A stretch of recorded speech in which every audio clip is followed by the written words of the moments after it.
Et notre invité s'appelle Christophe Pierre. Vous êtes réalisateur et aussi vice-président du Grand Conseil coutumier. Ma première question, quelle est la symbolique de cette journée internationale des peuples autochtones pour vous, qui représentez cette nouvelle génération, ces jeunes Amérindiens? Bonsoir à tous. Donc, permettez-moi d'abord de saluer tous les Guyanaises, tous les Guyanais. Koibolega se yasagalgo, yupa ekulcha banyaleme amadan. Donc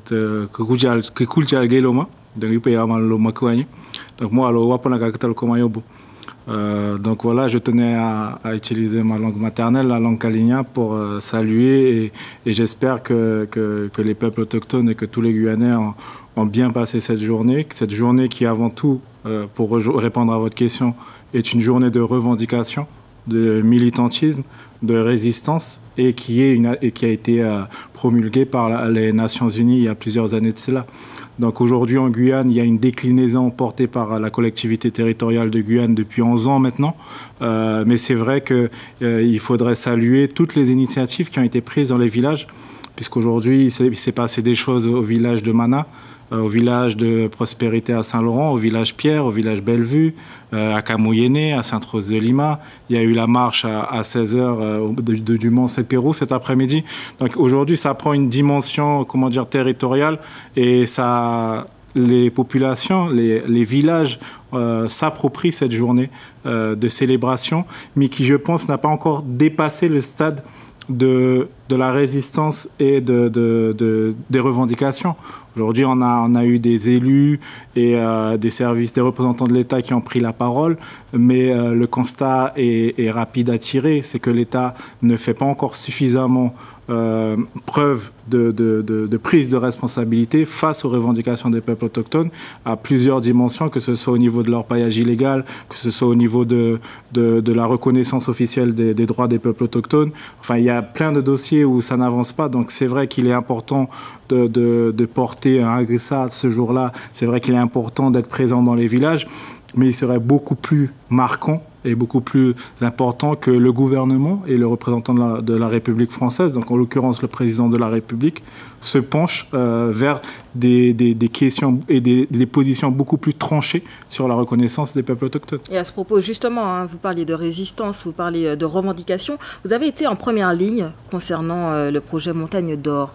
Quelle leçon est-ce que vous tirez de ce combat ? La leçon qu'on peut tirer de ce combat, qui n'est pas totalement achevé, mais qu'on peut tirer dès maintenant, c'est qu'il nous reste encore de la force. C'est qu'aujourd'hui, dans les villages, il existe une génération, il existe une jeunesse, et il existe encore des aînés qui sont prêts à se battre pour quelque chose, qui sont prêts à défendre en fait les intérêts des peuples autochtones. Et les intérêts des peuples autochtones rejoignent l'intérêt des Guyanais, rejoignent l'intérêt simplement de la planète et de tous ses occupants. Parce que simplement, les 8% de terres occupées actuellement par les peuples autochtones représentent plus de 50% de la biodiversité mondiale. Donc aujourd'hui, on est dans un climat, d'ailleurs c'est assez juste de le dire, mais on est dans un moment de notre histoire, de l'histoire de l'humanité et de la planète, où on a le réchauffement climatique, qui est un enjeu majeur, qui est un défi... c'est un sujet d'actualité. Oui, voilà. Là, tout à l'heure, vous avez parlé des inondations, vous parlez de crise sanitaire, etc. Tout ça est lié de toutes les manières. Et donc, il est très important que ça dépasse le stade de la célébration une nouvelle fois et qu'on rentre directement dans des phases d'action et d'action concrète, de reconnaissance et qu'on soit à la table des décisions en fait. Puisque on a tendance à le rappeler et très justement, ce territoire-là, qu'on appelle aujourd'hui la Guyane, a été géré pendant des milliers d'années par les peuples autochtones. Il a fallu une gestion de 50 ans pour avoir aujourd'hui des rivières et des fleuves pollués par leur paillage illégal. Donc pendant des milliers d'années, ce territoire a été préservé et en moins de 50 ans, il a été vraiment abîmé de manière difficilement réversible. Donc c'est ça le message que l'on doit porter en ce jour-là. Quelles sont les attentes, Monsieur Pierre, à votre avis, de la jeunesse amérindienne, de ces jeunes, cette jeune génération qui symbolise le futur en fait des peuples autochtones ? Une meilleure prise en compte déjà de leur existence, une reconnaissance de la réalité des choses et des réalités historiques. Aujourd'hui, on a le 9 août, mais il faudrait que ce soit beaucoup plus large. Il y a des dates beaucoup plus importantes, tout aussi importantes en Guyane, et qui malheureusement, aujourd'hui, ça doit être décliné sur tout le mois. Et encore une fois, ça doit être une journée d'action et de prise de position. Dans le sens, aujourd'hui, on est le 9 août. On est la journée internationale des peuples autochtones. Mais la rentrée arrive prochainement et il y a des élèves amérindiens, en l'occurrence, qui viennent des territoires de l'intérieur, qui rencontreront, comme chaque année, les mêmes difficultés à trouver des moyens d'hébergement sur le littoral pour pouvoir suivre une scolarité. On parle d'un collège à Talouenne sur le Haut-Maroni. Depuis des années, ça n'a toujours pas été réalisé. On parle de reconnaissance des langues. Jusqu'à il y a quelques années, c'était quand même interdit de parler la langue amérindienne. On parle des générations qui ont été quelque part assimilées par les décennies de Homindiens, etc., dont une est encore ouverte à Saint-Georges. Donc voilà, enfin, c'est tout ça qu'il faut porter comme revendication.